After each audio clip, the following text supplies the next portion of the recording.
Vi ste na začetku v bistvu tudi imeli šolo za elektroinštalaterja, pa ste se potem odpravili takoj na fakulteto ali ste mogoče še delali nekaj časa kot elektroinštalater?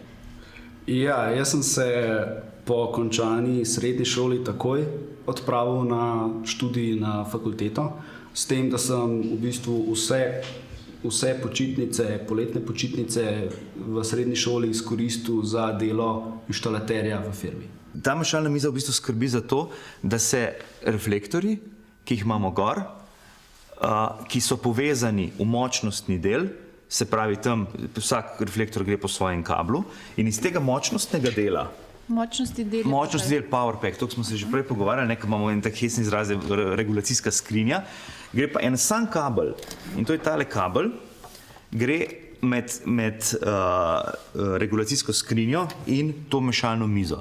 Se pravi, in po njej mi rečemo temu DMX protokol teče. Ne? Se pravi, DMX protokol je eden od protokolov, ki skrbi za uravnavanje svetlobnih teles. In včasih recimo leta 55, ko so tukaj imeli prvi regulator, je bilo tako, da je za vsak kanal, ki si ga hotel regulirati, si mogel imeti posebej žico in tisto žico regulirati potem z nekim tokom 12-voltnima, z 12-voltno napetostjo. Tukaj pri tem kablu, ki je pa zdaj digitalen, gre pa po enem samem kablu 512 kanalov.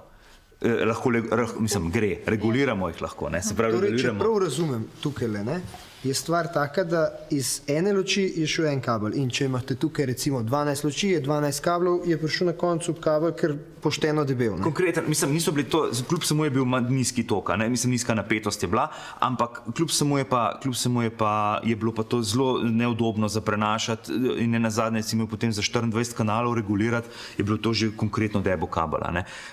Zdaj pa, se pravim, bi pa lahko, če bi tukaj imeli toliko luči, lahko bi imeli 512 luči in vse bi regulirali z enim samim preko enega samega kabla. Seveda s to mizo ne bi mogli 512 jih regulirati, ampak lahko pa še vsem preko po kablu bi pa še vsem lahko tok šlo. Teoretično bi bilo pa možno. Če govorimo o šolanju elektroinštalaterja oziroma o tem, kaj bi recimo nek tehnik, ki pri vas dela, kaj mora znati in kaj se nauči v šoli, verjetno je tukaj nek razkorak. Je razkorak, ampak meni je recimo super, če bi recimo jaz zdaj iskal novega, nove ljudi in preko slej jih bomo in ne sem pač vsi, ki so meni podobni, se pravi tehnični vodje po različnih kulturnih domovih, iščejo mlad kadar, sigurno, zato tega, ker nenazadnje starejši so že mogoče manj fleksibilni, ne spremljajo toliko sodobnih stvari, tako da mi imamo zelo radi, če pridejo kakšni mladi. In je super, če pride recimo nekdo, ki ima že šolo, ki ima to elektrošolo, zato ker mu ni treba razlagati osnovnih stvari,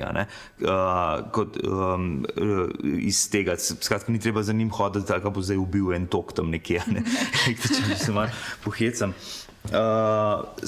Je pa res, da pa potem, ko pridejo iz te šole, je pa kljub samo treba še na neka določena izpopolnjevanja, ampak vsak kolektiv lahko tudi ga izpopolni. Se pravi, če bi nekdo en tak mladenič, mladenka prišel sem, absolutno ne bi zdaj rekel, da moraš pa še ne vem koliko drugih tečajev, ampak bi kar tukaj naredili za njega ta tečaj, da on potem spozna bom rekel, konkretno opremo, ki se v določenem kulturnem domu uporablja. Da se pač prilagodi delu, ki ga bo uporabljal. To se pravi, so elektroinštalaterji zaželeni, a ne? Jaz sem te hotel, Maša, nekaj vprašati, tale najin pogovor z Goranom. A si kaj štela, koliko poklicev mora imeti, recimo temu, elektroinštalater v kulturnem domu? Koliko stvari upravlja? Ja, koliko poklicev mora znati? Jaz mislim, da mi je prstov zmanjkalo, potem pa mi gre štetje malo težko naprej od teh 10 prstov, tako da jaz mislim, da je več. To je zelo zanimiv poklic, glede na to, da smo imeli prej predstav, da elektroinštalater samo poveže neke žice, jih zlota in potem deluje. Ampak jaz mislim, da nas čaka še ena sobica, oziroma ena bela kletka, bela sobica, ki se jo bomo ogledali, da še tam vidimo, kaj pa elektroinštalater počne za odrom. Ja.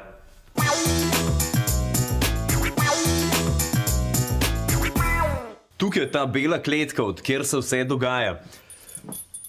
Poglejte, tukaj je noter, imamo tele napajalne skrinjice in so razvodi električni narejeni do reflektorjev. Skratka, potem pride ta DMX signal, ga pripeljemo v mešalno mizo in od tam krmilimo, kakšno svetilnost usmerimo na oder. Ker smo pa ravno sred vaje, je pa tukaj ogromno kablov razpelanih, ne. Ampak do konca vaje bomo to že lepo pospravili.